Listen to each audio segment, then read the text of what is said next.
Bonjour à tous. Récemment, j'ai déposé un courrier en mairie à l'attention du maire Stéphane Blanchet, courrier qui a été réceptionné le 5 août 2024 par les membres de son cabinet. Voici le contenu de ce courrier.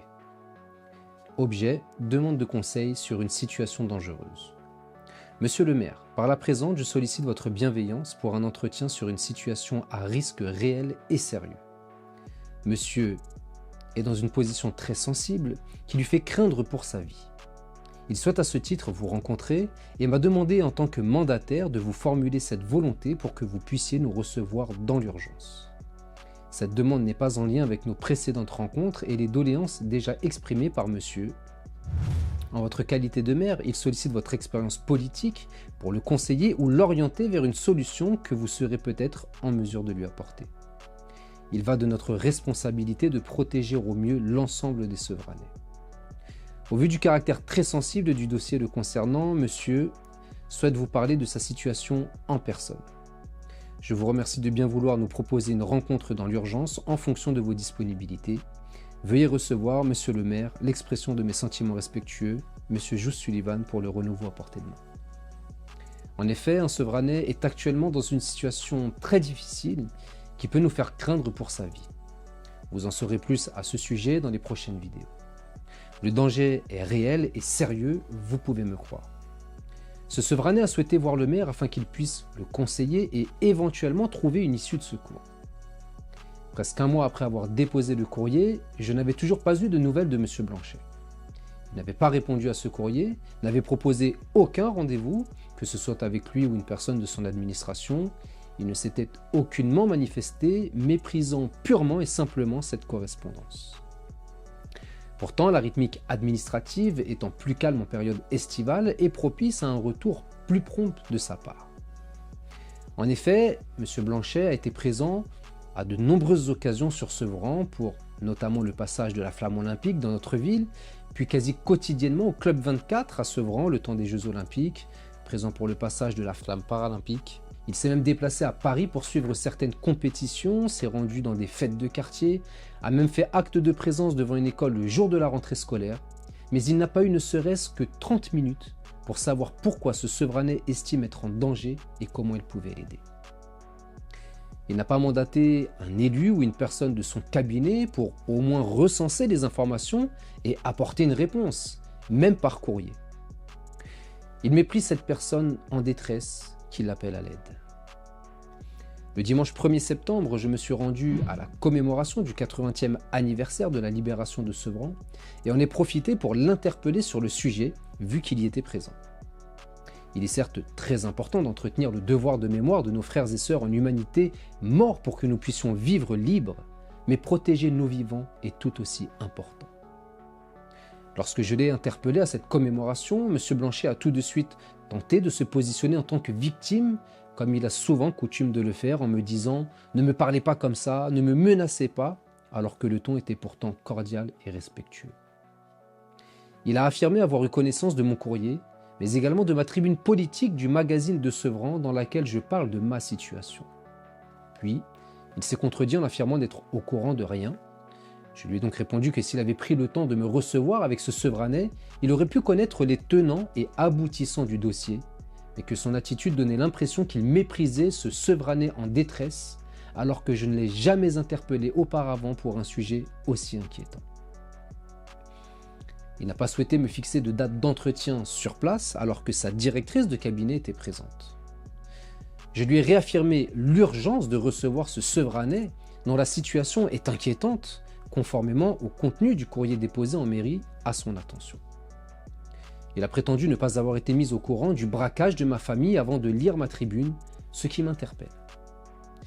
Comment le premier magistrat d'une ville ne serait pas mis au courant de l'intervention d'une brigade antiterroriste de Paris sur sa ville avec le déploiement d'un tel dispositif? C'est assez surprenant, mais admettons. Pourquoi, une fois avoir pris connaissance de ma situation, ne m'a-t-il pas appelé pour savoir comment allait ma famille? Pourquoi, en tant que premier magistrat de la ville, n'a-t-il pas appelé un collègue élu pour lui affirmer son soutien? N'était-il pas le premier à s'offusquer du fait que sa fille et son ex-compagne aient été suivis dans la rue et qu'il dénonçait ce qu'il considérait être du harcèlement? Aujourd'hui, il ne s'offusque pas que ma femme et mes enfants aient été braqués à tort à l'arme de guerre. Son indignation serait-elle uniquement valable lorsque cela le touche directement? Le parquet de Bobigny avait directement ouvert une enquête suite aux faits dénoncés par Stéphane Blanchet. Pourquoi n'en est-il pas de même me concernant?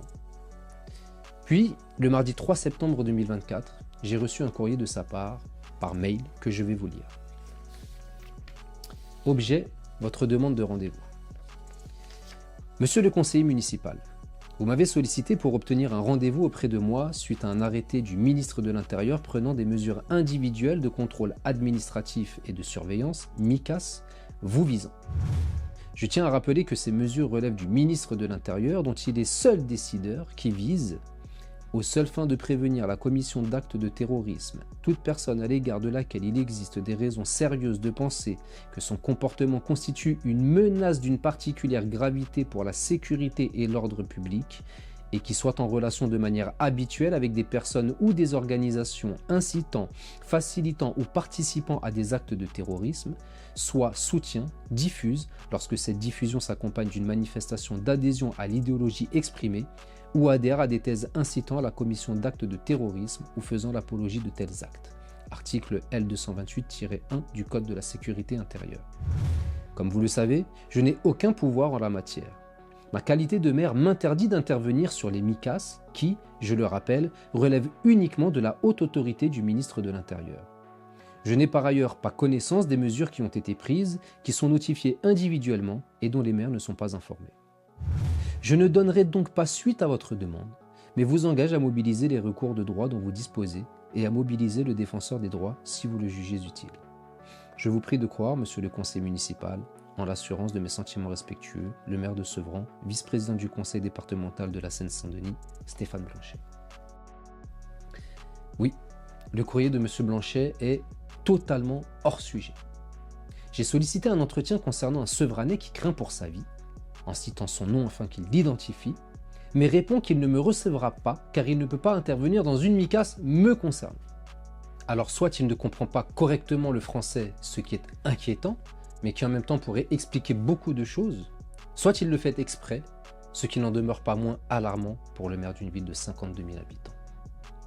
Quoi qu'il en soit, cela met en exergue, une nouvelle fois, une certaine dose d'inhumanité de la part de M. Blanchet qui préfère aller parader pendant des heures sur des événements plutôt que de prendre 30 petites minutes pour recevoir un Sevranais en danger suite à une calomnie abominable à son sujet. Cette attitude de M. Blanchet peut également soulever plusieurs questions comme M. Blanchet cautionne-t-il cette calomnie qui met en danger ce Sevranais? Se réjouit-il de ma privation arbitraire de liberté? Est-il en phase avec ceux qui ont ordonné d'aller braquer ma femme et mes enfants? A-t-il lui-même concouru à ces méfaits? Aurait-il même souhaité que ce jour-là, un geste malheureux se produise et me réduise à néant? Au vu de son attitude, ces questions peuvent malheureusement se poser. Il reste désolant de voir que des divergences politiques aient fait perdre toute humanité et tout discernement à M. Blanchet dans ce dossier. Il donne l'impression de faire de notre cas une affaire personnelle, sans ne plus dissocier le juste de l'injustice, au point même de justifier son refus d'entretien de manière totalement hors sujet.